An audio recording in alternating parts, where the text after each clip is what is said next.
ドレミドミドミョウ。こんにちは、みょうこと宮崎美穂です。안녕하세요、みょういみだ。は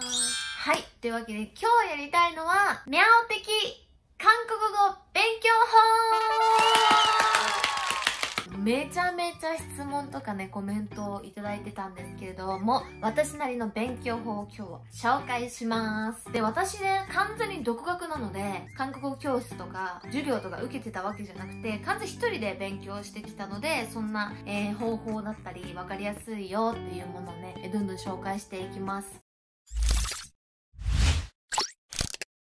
で、私がね、まず初めに韓国に興味を持ったのが、2010年のアジアソングフェスティバルだったんだけど、ね、その時に韓国のアーティストさんと一緒にステージに立って刺激を受けて韓国を好きになったわけだけど、本当にその時は韓国語全く喋れなかったし、アニョハセヨとカムサハムニダの違いは分かりませんみたいな、そんぐらい何にも知識がありませんでした。そうだったんだけど、 NHK の番組でですね、超新星さんにインタビューするという番組に出演が決まったわけですよ。っていうことは、私韓国語勉強しなきゃいけない、そういう状況になったの。全く知識が何もなかったんだけど、韓国語でインタビューをするということで、もうそこは超必死で、当時学生だったから仕事して学校行って、でその合間に韓国語の勉強をしてっていう感じで、もう本当に必死に韓国語の勉強したんだけど、その時にやってた方法は、まず本屋さんに行って教材を買いました。韓国語の教材を買って、まずハングルの読み書きをできるようになろうという勉強ですね。と、あとはテレビでハングル講座っていう NHK の番組、今もやってるんだけど、それをですね、もう毎週欠かさず見て、テキストも定期購読して、もう必死よ。一人でさ勉強しててさ、もう分かんないから、もう韓国ドラマが好きなお母さんとか誘って一緒に勉強してもらったりとかして、なんとかその番組成功させたいと思って聞きたいことをまとめて、で全部覚えたわけで、それで聴取生にインタビューしたんだけど、自分が言いたいこととか自分が言うことはもう完全にマスターしたんだけど、聞いて超新星さんから返事が返ってきた言葉は全く分かんないの。なんか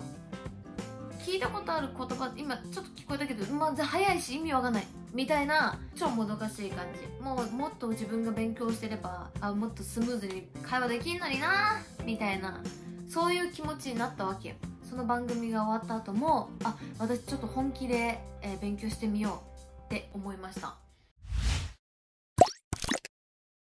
で、それで勉強するんだけど、何にせ勉強方法が分かんない。どうやって勉強したらいいのか分かんないし、分かんない単語が分かんないみたいな、もう超スランプで、でもなんか私結構やれって言われるとやりたくなくなるタイプなんで、やばいでしょ。そう、やれって言われてやりたくなくなるタイプだから、とにかく気軽に続けられる勉強方法は何かっていうのを、すごい友達に聞いたりとか、ネットで調べたりとかしてやってたの。そしたらやっぱり出てきたのは、ドラマを見る、バラエティを見る、あとは音楽を聴いて歌詞を勉強するっていうのがあったんですね。これだと思って。で、私本当に K-POP 大好きで、韓国の番組とか、あとドラマとか、もう当時イケメンですよねとか、もう超見てたから、そういうので必死に勉強とかしてたりとかしたんだけど、やっぱりわからないことがすごく多かったのね。で、その時に韓国語どうやって勉強してるがいいかわかんないんだよねっていうのを、日本語が喋れる韓国人のお友達に相談したんですよ。そしたら、アニメで勉強してみたらって言われたんですね。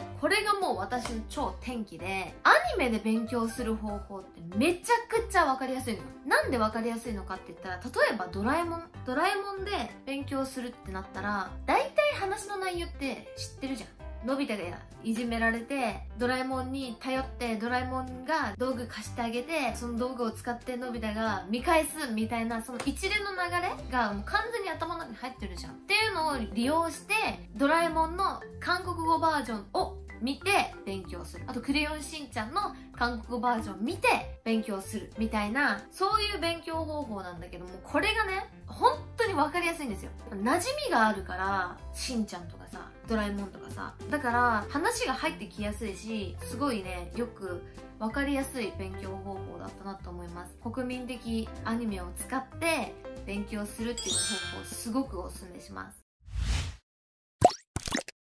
で、それである程度分かってきたら、実際に友達を作ってコミュニケーション、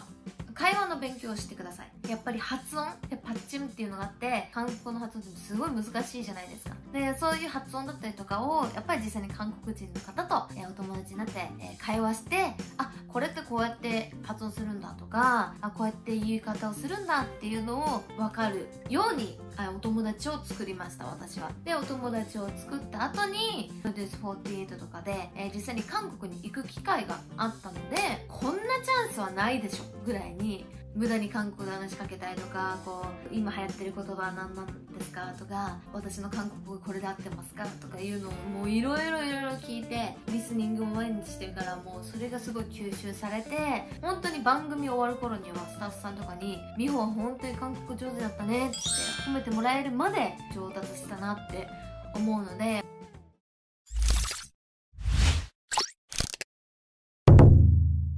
私の本当宮崎美穂的の勉強方法の紹介としてみては、まず教材を買って韓国語とかハングル文字とかの基礎を勉強しましょう。その次にアニメとか好きなドラマとかそういうもので勉強してみましょう。ある程度ハングルも読めるようになったりとか、読めるんだけどどういう意味かわからないみたいなことって結構あるじゃないですか。で、そういうのを踏まえてアニメを使って勉強する。で、その次にちゃんとお友達を作って会話のコミュニケーション、発音だったりとかどういう時に使うのかっていうのを勉強するっていうのが私的王道な韓国語勉強方法になります。で、実際ね、もうずっと勉強してるつもりだけど、やっぱり話さないと忘れていっちゃったりとか、韓国語の勉強、私も独学なので本当にすぐ忘れていっちゃうので、最近ね、私もこうやってまた新たに勉強し始めてます。字汚くてちょっと恥ずかしいんだけど、あ、これ勉強したなって思った単語があったとしても、もう一回書いてもう一回意味を調べるみたいな感じで、私も今このおうち時間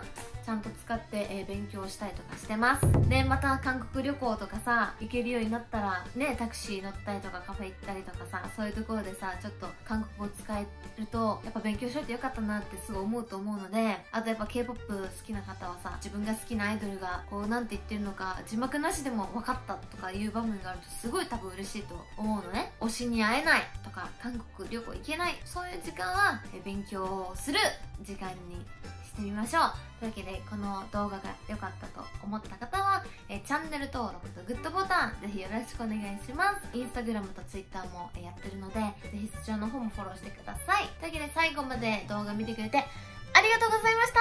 감사합니다。